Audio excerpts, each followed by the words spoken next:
রপ্তানি বাজারে অন্যতম উপাদান সয়াবিন তেল, যা এখন সোনার হরিণ। সাথে নিত্যপণ্যের অস্থির বাজারে ক্ষুব্ধ ক্রেতারা। এ বিষয়ে নিয়ে আরো বিস্তারিত খবরাখবর জানাতে হবিগঞ্জ এবং নাটোর থেকে যুক্ত হচ্ছেন আমাদের সহকর্মীরা।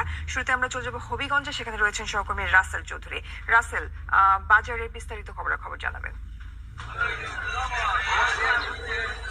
জয়ী, গত 7-8 দিন ধরে কিন্তু হবিগঞ্জে যে তেলের যে সংকট, বিশেষ সয়াবিন তেলের সংকটে এখনো কিন্তু এই সংকট অব্যাহত রয়েছে। বিশেষ করে আগে 5 লিটারের বোতলগুলো পাওয়া যাচ্ছিল না, এখন কিন্তু 1 এবং 2 লিটারের বোতলগুলো কিন্তু উধাও হয়ে গেছে এবং তেলের সংকট দেখা দিয়েছে। বিশেষ করে আসসালামু আলাইকুম, শুভ রমাদান।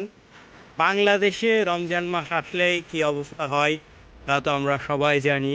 খুবই লজ্জা লাগে যখন বলতে হয় যে 80%, 90% মুসলমানের দেশ, অথচ এই দেশে রমজান মাসে কীরকম কৃত্রিম সংকট সৃষ্টি করা হয়।